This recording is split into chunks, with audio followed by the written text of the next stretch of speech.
भाई कितना बड़ा नेटवर्क है इन गैंगस्टर्स का, क्योंकि ये बैठे तो इंडिया की जेल में है मगर गोलियां कनाडा जैसे दूसरे देशों में भी चलवा देते हैं। और अभी हाल ही में भी एक केस हुआ है मुंबई में 12 अक्टूबर को शनिवार की रात एक दिल दहला देने वाली घटना हुई है, जब नेशनलिस्ट कांग्रेस पार्टी के लीडर और महाराष्ट्र के फॉर्मर मिनिस्टर बाबा सिद्दीकी को सरेआम शूट कर दिया गया। और ये तब हुआ जब बाबा सिद्दीकी अपने बेटे एमएलए जिशान सिद्दीकी के ऑफिस के बाहर रात 9:30 बजे मौजूद थे। ठीक इसी समय वहाँ 3 लोग गाड़ी से आए थे जिन्होंने अपने फेसेस रुमाल से कवर कर रखे थे। इतने में शिव कुमार गौतम ने 9.9 mm पिस्टल से बाबा सिद्दीकी पर ओपन फायर स्टार्ट कर दिया और 1 या 2 नहीं बल्कि टोटल 6 राउंड फायर किए। घटना के तुरंत बाद उन्हें पास में मौजूद लीलावती हॉस्पिटल ले जाया गया, जहां उन्हें पूरे 2 घंटे तक बचाने की कोशिश भी करी गई, लेकिन उनकी चेस्ट पर 2 गोलियां मारी गई थी, जिसकी वजह से उनका ब्लड लॉस बहुत ज्यादा हो गया था। डॉक्टर्स ने उन्हें बचाने की बहुत कोशिश करी मगर वो उन्हें बचा नहीं सके। फिर जिसके बाद 11:27 पर बाबा सिद्दीकी को डेड डिक्लेयर कर दिया गया। और वो 3 शूटर्स थे जिसमें से 2 लोगों को पुलिस ने गिरफ्तार भी कर लिया, मगर एक शूटर अभी भी पुलिस की गिरफ्त से फरार था। जो 2 लोग पकड़े हैं उनमें से एक है उत्तर प्रदेश का धर्मराज कश्यप और दूसरा है हरियाणा का गुरमेल सिंह। और जो तीसरा शूटर है शिव कुमार गौतम, वो अभी तक भी पुलिस की पकड़ से फरार है। और एक चीज आप लोगों को अभी दिमाग खराब कर देगी, और वो ये कि एनडीटीवी की रिपोर्ट बताती है कि इन शूटर्स को बाबा सिद्दीकी का मर्डर करने के लिए 50-50 हजार रुपए दिए गए थे। कुछ सोर्सेज की माने तो इस घटना में मशहूर गैंगस्टर लॉरेंस बिश्नोई का नाम भी सामने आ रहा है, लेकिन पुलिस की इन्वेस्टिगेशन अभी भी जारी है। और इनिशियल इन्वेस्टिगेशन बताती है कि इस पूरे प्लान की शुरुआत पटियाला से हुई थी। और आज की इस वीडियो में हम इसी केस को डिकोड करने की कोशिश करेंगे, और साथ ही हम ये भी जानेंगे कि आखिर कैसे पटियाला से मुंबई में इस मर्डर को प्लान किया गया।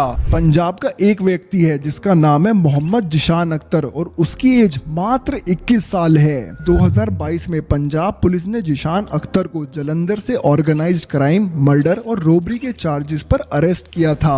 फिर अरेस्ट होने के बाद उन्हें पटियाला जेल में डाल दिया गया, फिर जहाँ पे जिशान अख्तर की मुलाकात लॉरेंस बिश्नोई के गैंग के मेंबर्स के साथ हुई। और बताया जा रहा है कि इसी गैंग ने जिशान अख्तर को बाबा सिद्दीकी को मारने का कॉन्ट्रैक्ट दिया था। और फिर 7 जून को जिशान अख्तर को अचानक से जेल से रिहा कर दिया जाता है, और फिर जिसके बाद उसकी मुलाकात होती है हरियाणा के गुरमेल सिंह से। और जिसके बाद जिशान अख्तर गुरमेल सिंह को भी अपने इस प्लान में शामिल कर लेता है। इसी तरह पुणे में एक व्यक्ति रहता है जिसका नाम है प्रवीण लोनखर और उसके भाई का नाम है शुभम लोनखर। ये दोनों भाई लॉरेंस बिश्नोई गैंग के मेंबर्स थे और पुणे में एक डेयरी शॉप रन किया करते थे। इनकी डेयरी शॉप के बगल में एक कबाड़ की दुकान थी और इसी कबाड़ की दुकान में धर्मराज कश्यप और शिव कुमार गौतम भी काम किया करते थे। और प्रवीण और शुभम ने इन दोनों को ही, यानी शिव कुमार गौतम और धर्मराज कश्यप को बाबा सिद्दीकी के मर्डर के लिए हायर किया। प्लानिंग के बाद धर्मराज कश्यप, गुरमेल सिंह और शिव कुमार गौतम मुंबई के कुर्ला पहुंचते हैं, जहां उन्होंने 14,000 के रेंट पर एक कमरा रहने के लिए लिया था।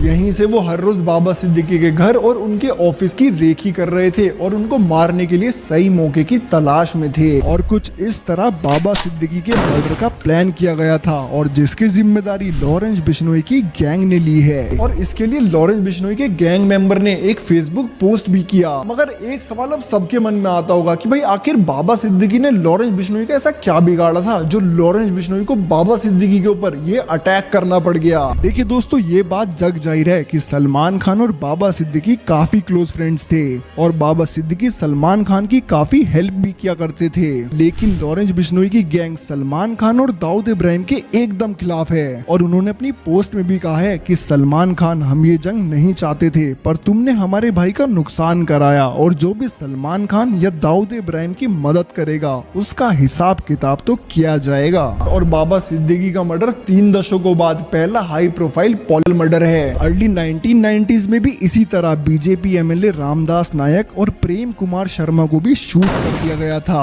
साथ ही शिवसेना के विठल चवन और रमेश मोरे को भी मारा गया था। और इसीलिए अब लोगों के मन में एक सवाल ये भी आया है कि क्या मुंबई फिर से उसी दौर में पहुंच गया है जब देश की फाइनेंशियल कैपिटल को अंडरवर्ल्ड कंट्रोल करने लगा था। हालांकि पुलिस लगातार अभी भी इन्वेस्टिगेशन कर रही है और उनका कहना है कि जल्दी वो सभी आरोपियों को गिरफ्तार करेगी और उनको कड़ी से कड़ी सजा देगी। लेकिन अब मेरा एक सवाल ये है कि यार जब दिन दहाड़े इतने high profile profile political leader की हत्या करी जा सकती है। यानी जब वही लोग सुरक्षित नहीं है तो आम आदमियों को तो क्या ही है। और दोस्तों आप लोगों का इस घटना के बारे में क्या विचार है कमेंट सेक्शन में जरूर बताइएगा। और कल फिर मिलेंगे आपसे एक और नई वीडियो के साथ। तब तक के लिए स्टे सेफ, स्टे हेल्दी।